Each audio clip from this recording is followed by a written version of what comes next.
회개의 기회라고 하는 제목으로 하나님의 말씀을 듣도록 하겠습니다. 요즘에 한국 뉴스를 보면 이제 대통령 지지율에 대한 그런 기사가 계속 나옵니다. 최근에는 30% 이하로 떨어졌다 하면서 우려를 하는 그런 기사들이 많이 등장하고 있는데, 그 기사들을 보다 보니까 그 분석한 기사에서 왜 대통령의 지지율이 이제 취임한 지 몇 달밖에 안 됐는데 이렇게 낮을까에 대해서 이렇게 어떤 이유인지 나열을 해놨는데, 그 가운데 가장 많은 비중을 차지하고 있는 것이 바로 대통령의 인사 때문이다. 장관이라든가 사람들을 세우는 데 있어서 공정하지 않다, 혹은 부적격자들을 지금 이렇게 세우고 있다, 뭐 이런 분석이 제일 많더라고요. 사실 세상의 모든 조직에는요, 굉장히 중요한 게 사람입니다. 그래서 어떤 그 조직의 지도자가 누가 되느냐에 따라서 그 조직의 판도가 달라집니다.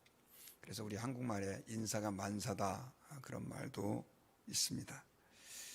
그런데 예수님께서 그런 인사의 관점에서 제자들을 뽑으신 것을 보면 그렇게 좋은 평가를 받을 만한 인사를 하지 못하신 것 같습니다. 왜냐하면 예수님이 공들여서 뽑은 12 제자들이 예수님께서 십자가에서 죽으실 때 모두가 다 예수님을 배신했기 때문에 그렇습니다. 베드로 같은 경우는 예수님을 저주하면서 욕을 했고, 그리고 나머지 제자들은 다 예수님을 버리고 도망을 했습니다.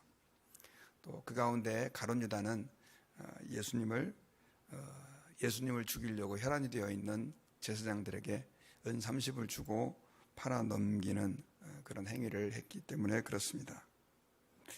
예수님은 가룟 유다에 대해서 나지 않으면 좋았을 뻔했다라고 하는 평가까지 하셨는데, 그렇다고 한다면 우리는 여기서 질문을 한번 해볼 수 있죠. 예수님께서 왜 가룟 유다를, 또 다른 제자들도 마찬가지죠, 그러나 그 가운데서 가룟 유다를 제자로 뽑으셨을까 하는 질문입니다. 사람이야 저 사람이 어떤 사람인지 10길 물속은 알아도 한 길 사람 속은 잘 모르니까 실수해서 그렇다 할 수 있지만, 모든 것을 아시는 주님께서 왜 가룟 유다를 제자로 뽑았느냐라고 하는 부분은 우리로 하여금 큰 고민에 빠지게 하는 질문입니다. 주석을 찾아보니까 다양한 해석들이 있더라고요. 어떤 분은 예수님이 십자가에 못 박혀 죽으시려고 한다고 한다면 이 예수님을 팔아 넘기는 가룟 유다가 있어야 했기 때문에 제자로 뽑았다. 쉽게 말하면 자신을 십자가에 못 박게 하는 사람으로 가룟 유다를 뽑았다, 이런 해석을 하는 사람들도 있습니다. 그런데 이건 좀 지나친 해석인 것 같아요. 왜냐하면 예수님이 그런 방법 말고도 다른 방법으로 충분히 우리의 대속의 죽음을 죽으실 수 있었기 때문에 그렇습니다. 그리고 사랑이 많으신 예수님이 가룟 유다를 이용해서 그렇게 했다라고 하는 부분은 좀 납득하기 어렵고요. 예수님은 제자들을 사랑하시되 끝까지 사랑하셨다, 이런 표현을 사용하셨기 때문에 그런 해석은 적합하지 않은 것 같습니다. 그래서 저는 고민을 하다가 이렇게 한번 해석을 해봤습니다. 사실 이 가룟 유다뿐만이 아니라 앞서서 말씀드린 것처럼 예수님의 12 제자들은 모두가 다 문제가 있었습니다. 베드로는 예수님을 부인하며 저주를 했는데, 가룟 유다의 이 베드로를 비교했을 때 베드로의 죄도 결코 가볍지 않습니다.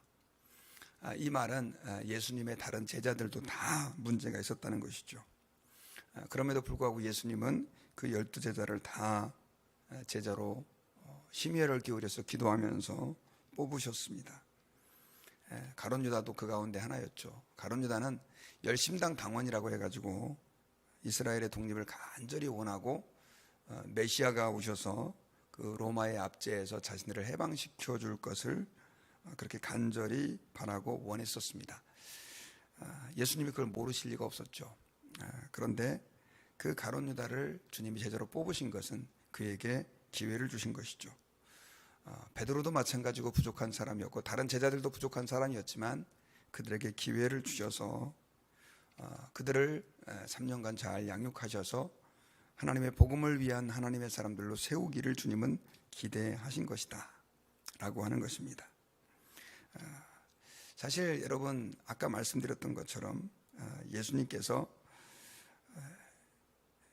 그냥 가룟 유다를 이용하기 위해서 제자로 뽑았다, 또 제자들을 그런 어떤 의도를 가지고 뽑았다라고 얘기해 버렸을 때 우리는 하나님의 뜻을 좀 오해할 수 있습니다. 왜냐하면 사람들은 이런 생각을 하는 사람들이 있어요. 하나님의 뜻은 이미 다 정해져 있다. 예정론에 의하면 하나님께서는 구원받을 자를 예정하셨죠. 그리고 하나님은 온 세상에 일어날 일들을 계획을 세우시고 또 하나님이 직접 섭리해 가십니다.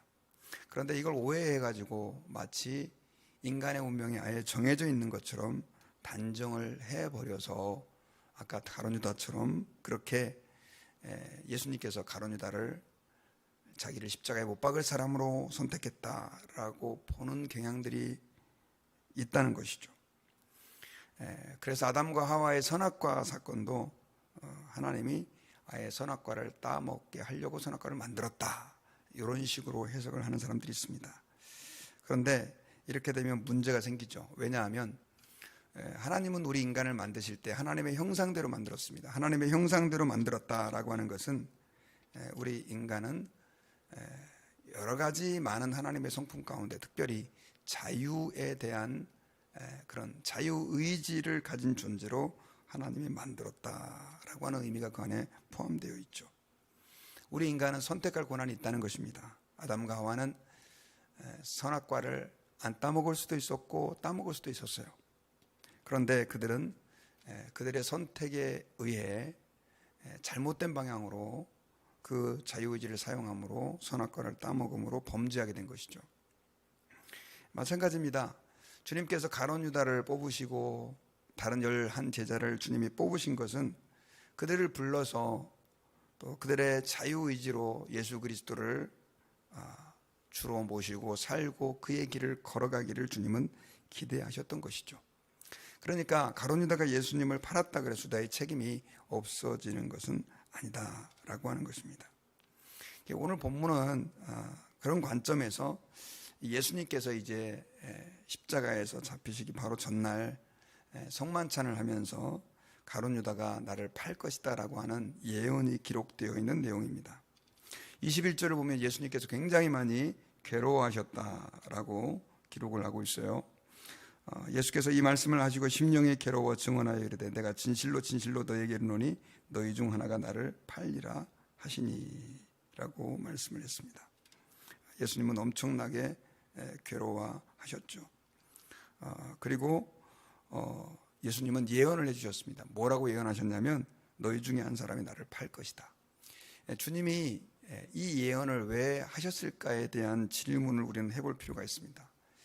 사실 예수님은 이미 가룟 유다가 제사장들과 합의를 하고 예수님을 은 30에 넘겨줄 것을 계약한 것을 알고 계셨습니다. 그래서 예수님께서는 개인적으로 사실 이 가룟 유다에게 얘기하셔도 되고 또 그분의 능력으로 그걸 말릴 수도 있지만 예수님께서는 그렇게 하지 아니하시고 성만찬을 하는 자리에서 제자들의 이제 발을 먼저 씻겨주시고 성만찬의 떡을 그리고 잔을 나누는 과정에서 그 예언을 해주셔요. 예수님이 이 예언을 했을 때 제자들은 서로 보면서 예수님이 누구에게 대해서 예언하시는지 의심을 서로 하게 됩니다. 그때 제자 중 하나가 예수님의 그 품에 이제 가까이, 유대인들은 보통 식사를 하게 되면 약간 반쯤 누워서 그렇게 식사를 했는데 그 가장 예수님 가까이 있었던 사람이 요한이었거든요. 그런데 베드로가 이제 그 제자들을 향해서 누가 그 예수님이 지금 말씀하고 있는 그 예수님의 팔자인지를 얘기하라고 제자들을 향해서 얘기했을 때 예수님 가까이 있던 요한이 주여 누구입니까? 누가 예수님을 팔자입니까? 라고 물었을 때 26절에서 예수님은 내가 떡 한 조각을 적셔다 주는 그 자가 바로 나를 팔 것이다 라고 말하면서 그 떡을, 성찬의 떡이죠, 적셔서, 포도주에 적셔서 유다에게 건네 주십니다. 그 조각을 받은 이후에 사단이 이제 27절에 보면 유다에게 들어가서 결국은 이제 예수님은 유다에게 내가 하는 일을 속히 하라 라고 얘기를 하죠. 자, 이런 이상한 예수님의 행동, 사실 왜일까요? 그것은 가룟 유다에게 저는 회개할 기회를 마지막으로 주시는 것이다 라고 이렇게 받아들였습니다. 왜냐하면 주님께서 그 상황에서, 제가 이제 지난번에도 발을 씻어 주실 때도 얘기했지만, 예수님은 제자들의 발을 씻겨 주실 때 가룟 유다의 발을 제외시키지 않으셨어요. 그리고 성찬의 떡을 나눠 주실 때에도 가룟 유다에게 지목하여 아예 누가 나를 팔 자입니까? 라고 물었을 때 내가 떡을 적셔서 주는 그가 바로 그다, 이제 이렇게 얘기를 하죠. 가룟 유다라고 이름은 얘기하지 않으시고, 사실 가룟 유다의 입장에서 생각하면 굉장히 부담스러운 일이죠. 그런데도 주님은 따뜻한 음성으로 떡 한 조각을 적셔다가 그에게 건네주십니다. 여러분 아시다시피 이 성찬의 떡과 잔은 예수님의 살과 피를 의미하는 굉장히 상징적으로 중요한 것입니다. 그런데 예수님께서는 그 가룟 유다에게도 그것을 건네주시면서 그 마음을 다 꿰뚫어 보시면서도 그렇게 행동을 하고 계시죠. 그것은 이제는 가룟 유다가 사실 예수님은 다 알고 있으니까 너는 네가 하는 일들을 거두고 회개하라 라고 하는 그런 메시지를 간접적으로 주고 계시는 것이죠. 사실 예수님께서 이렇게까지 행동하셨을 때 다른 제자들은 아무도 가룟 유다가 예수님을 팔 자인지를 알지 못했습니다. 그만큼 가룟 유다는 제자들 사이에서 신뢰를 받는 사람이었죠. 왜냐하면 28절에 보면 이 말씀을 무슨 뜻으로 하셨는지 그 앉은 자 중에 아는 자가 없고, 어떤 이들은 유다가 동꾀를 맡았으므로 명절에 우리가 쓸 물건을 사라 하는지 혹은 가난한 자들에게 무엇을 주라 하시는 줄로 생각했다, 이렇게 나오죠. 그런데 가룟 유다는 이런 예수님의 그 회개의 마지막 초청을 그냥 거절하고 조각을 받고 나가서 이제 제사장들에게로 갑니다. 이후에 이제 예수님은 겟세마네 동산에 가서 기도하고 계시고, 그 기도하는 예수님에게 로마의 군병들과 제사장들이 와서 이제 예수님을 체포해 가게 되죠. 여러분, 이 말씀을 우리가 들을 때 한 번쯤 우리는 생각을 해봐야 합니다. 사실 예수님께서 어떻게 말하면 부족하고 문제가 많은 12제자를 부르셨는데, 제가 서두에 말한 것처럼 그 예수님의 그 부르심은 일단 이 상황에서 보면 완전히 다 실패했죠. 그 부르신 제자 가운데 하나에 의해 주님은 배신을 당하고 나머지 제자들은 다 도망가 버리고. 그런데 여러분, 이것은 사실 끝이 아니었죠. 결국은 예수님은 나머지 11제자를 통해서 하나님의 교회를 일으키시고 복음을 온 세상에 증거하시고, 가룟 유다의 그 배신은 결국 예수님의 구속의 과정, 구원의 도구가 되게 되는 것을 우리는 본문을 통해서 알 수가 있습니다. 마찬가지죠. 사실 하나님께서 우리를 부르신 그 부르심들을 보면은요, 우리는 자격이 있어서 부름받은 것이 아닙니다. 괜찮아서 부름받은 사람들 별로 없습니다. 모두가 다 죄인이고 악한 사람이고, 아무리 좋은 신앙의 가문에서 태어났다 할지라도 그 속은 죄와 악으로 가득 차 있는 상태에서 우리가 부름을 받았다라고 하는 것이죠. 그런 우리들을 하나님께서는 사랑하셔서 독생자 예수님의 십자가의 보혈로 구원하여 하나님의 백성 삼아주시고 하나님의 자녀로, 또 하나님의 사역자로 불러주신 것이죠. 그런데 문제는 이 부름받은 사람 가운데는 두 부류의 사람들이 있습니다. 그렇게 주님 앞에 부름받은 사람 가운데는 오늘 본문에 나오는 가룟 유다처럼 자기를 위한 선택을 하여 결국 예수님을 버리고 배신하는 사람이 있는가 하면 나중에는 주님의 영광을 위해서 아름답게 쓰임받았던 11명의 그 다른 제자들처럼 하나님의 뜻을 이루어가는, 비록 부족하지만 하나님의 영광을 위해서 쓰임받는 사람들이 있다는 것이죠. 저는 가끔씩 이제 한국에 가면 친구를 만납니다. 친구들을 만나는데 고등학교 때 제가 참 열심히 신앙생활을 그때 했었는데 그 친구들을 이렇게 만나다 보면 그 친구들 가운데는 두 부류가 있어요. 그때 신앙생활을 참 열심히 해서 지금도 계속 잘 열심히 하는 친구가 있는가 하면, 그때는 같이 이제 기독학생에서 기숙사 생활하면서 같이 신앙생활 열심히 했지만 지금은 하나님을 떠나버린 그런 친구들도 있습니다. 그때만 해도 그렇게 큰 갈림길에 놓여지게 될 줄 잘 몰랐는데, 직업은 물론 다양하게 다른 길들을 갔지만 특별히 믿음 안에서 어떤 친구는 전혀 이제는 신앙생활을 제대로 하지 않냐고 세속화돼서 그렇게 살고 있는 친구가 있는가 하면, 어떤 친구들은 정말 하나님의 복음을 위해서 아름답게 살고 있는 친구들도 참 많이 있습니다. 내일 새벽에 이제 그 친구들과 같이 만나게 되는데, 그 가운데는 불교 학생회 회장이었던 친구도 있어요. 불교 학생회 회장이었던 친구가 지금은 교수가 돼가지고 엄청 열심히 학생들에게 복음을 증거하면서 그렇게 사는 친구들도 있는데, 사람은 어떤 선택을 하느냐에 따라서 하나님 앞에서 다른 길을 가게 됩니다. 가룟 유다도 다른 제자들처럼 똑같이 부름을 받고 주님의 사랑을 입었지만 그는 다른 선택을 하게 되므로 예수님을 팔게 되는 그런 오명을 갖게 되지요. 여러분, 특별히 우리가 이런 생각들을, 이런 말씀들을 묵상하면서 우리는 하나님 아버지 앞에서 기억해야 할 것이 있습니다. 정말 내가 하나님 앞에서 부름을 받은 것은 다른 사람들처럼 똑같이 부름을 받았지만, 그러나 우리는 우리의 삶에 주어지는 그 많은 선택들의 상황에서 하나님의 영광을 위한, 또 하나님을 기쁘시게 하는 선택을 하느냐, 아니면 나의 욕심과 나의 목적을 이루기 위해서 또 그런 선택을 하느냐라고 하는 것은 큰 차이를 만들어낸다라고 하는 것이죠. 사실 우리가 이 땅 가운데에서 작은 선택을 하는 것은 굉장히 작은 부분에 해당되는 것 같지만 그것은 우리의 인생의 방향을 크게 갈라놓습니다.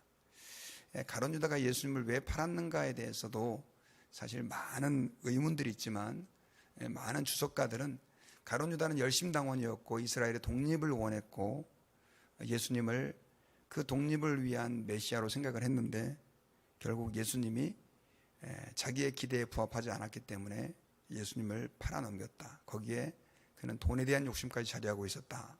이렇게 해석을 하는 분들이 많이 계십니다. 가룟 유다는 예수님의 제자로 부름을 받았지만 끝까지 자기 안에 있는 그 욕심을 포기하지 않았죠. 그리고 예수님을 자기를 위해서 이용하는 사람이 되었던 것입니다.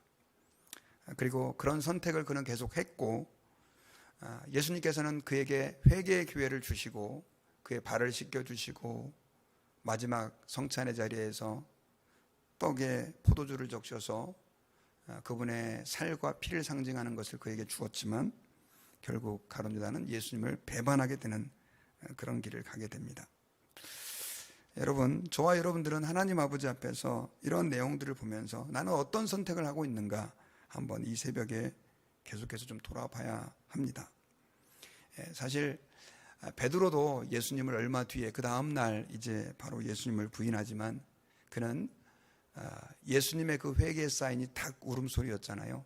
닭이 울 때 그는 예수님의 네가 나를 3번 부인할 것이다 라고 하는 그 말씀을 기억하고 그 회개의 사인을 듣고 베드로는 돌이켜 회개를 했죠. 주님께서는 이렇게 우리에게 회개의 사인을 주실 때가 많습니다. 잘못된 길, 그릇된 길을 갈 때 주님은 우리에게 계속해서 회개의 사인을 주시죠. 여러분, 오늘날 우리 온 세상을 보면 제가 지난번에도 몇 번 언급을 했지만 지금 기후변화와 전염병의 문제, 또 정치적인 혼란, 전쟁의 소리들이 그 어느 때보다도 우리를 힘들게 하고 있습니다. 빙하가 지금 엄청나게 녹고 있고요. 지난주에는 그 라스베가스에 폭우가 내렸는데 제가 좀 자세히 기사를 보니까 거기는 1년에 강우량이 한 8mm 정도, 1cm도 안 되는 양인데 200mm 이상의 비가 내려가지고 난리가 났다고 합니다. 텍사스는 지금 계속해서 100도가 넘는 고온이 지속되고 있는데 100여 년 만에 있을 만한, 또 어떤 사람은 1000년 만에 일어나는 이런 더위다 이렇게 평가하는 사람들도 있습니다. 어쨌든 지금 우리는 계속되는 하나님의 회개의 사인들을 받고 있습니다. 또 하나님은 개인적으로도 우리에게, 우리가 그릇된 길을 갈 때, 잘못된 선택을 하게 될 때 계속해서 회개의 사인을 주십니다. 마치 가룟 유다에게도 주님이 발을 씻어주시고 또 그에게 성찬의 떡과 잔을 적셔서 그에게 넘겨주시는 것처럼 우리에게 회개의 기회를 주십니다. 우리는 얼마만큼 그런 주님의 그 회개의 메시지에 민감하고 있습니까? 하나님 아버지 앞에서 저희들은 혹시 잘못된 길을 가고 있으면서도 계속해서 달기 우리가 잘못하고 있다라고 하는 것을 울고 곡규 하고 있는데 그저 무시하고, 또 예수님께서 가룟 유다에게 계속해서 그렇게 말씀해 주시고 있는데도 불구하고 알아듣지 못하고 그릇된 길을 가고 있지는 않습니까? 한번 우리 자신을 잘 돌아보고 이 새벽에 하나님 저희에게 회개의 은혜를 주옵소서. 우리의 영혼을 일깨워 우리를 회개하라고 말씀하시는 그 주님의 사랑의 메시지를 우리가 받아들여 주께 돌아가게 해주십시오 라고 우리가 기도하는 저희들이 되었으면 좋겠습니다. 저는 말씀의 결론을 맺겠습니다. 오늘 본문은 가룟 유다가 예수님을 배반하는 내용입니다. 그런데 지난번에 세족식 사건에서도 그랬고 또 오늘 성찬식의 사건 가운데 예수님께서 너희 중에 하나가 나를 팔 것이다 라고 하는 말씀을 던지면서, 그리고 떡을 가져다가 포도주에 적셔 그에게 주시면서 회개의 기회를 주셨던 것처럼 오늘날 우리에게 말씀해 주시는 그 주님의 돌이킴의 그 목소리를 우리가 들으시고 그 사인을 받아들여서 하나님 앞에 오늘 회개하고 행여나 그릇된 삶, 잘못된 생각들, 잘못된 관계 혹은 잘못된 습관들, 또 신앙의 나태한 모습 가운데 우리가 여전히 방황하고 있다면 오늘 주 앞에 돌아가는 저희들 모두가 되기를 주의 이름으로 축원합니다. 기도하겠습니다. 주님 감사합니다. 오늘 말씀을 통해서 우리가 하나님 아버지 앞에서 죄인된 모습으로 부름을 받아 구원받고 주의 자녀가 되었다고 하는데도 불구하고 계속해서 잘못된 선택을 하고 또 하나님 영광을 가리는 그런 삶들을 살아가고 있지 않은지 우리 자신을 돌아봅니다. 계속해서 주님은 우리에게 회개의 메시지와 사인을 보내주시는데도 불구하고 깨달지 못하고 우리 길을 고집하고 있지 않은지 우리 자신을 주님 돌아보기를 원합니다. 성령께서 저희의 마음을 깨우쳐 주셔서 알게 하시고 닭으름 소리를 듣고 돌이켰던 베드로처럼 하나님, 우리가 잘못된 삶, 그릇된 생각들, 또 품지 않아야 할 마음들 가지고 있다면 이 새벽에 하나님 아버지 앞에서 회개하고 게으름과 나태함 속에서 주님을 등지고 살아가고 있다면 오늘 주 앞에 돌아갈 수 있는 복된 새벽이 되게 해 주옵소서. 감사드리며 예수님의 이름으로 기도드립니다. 아멘. 주기도문으로 새벽 기도를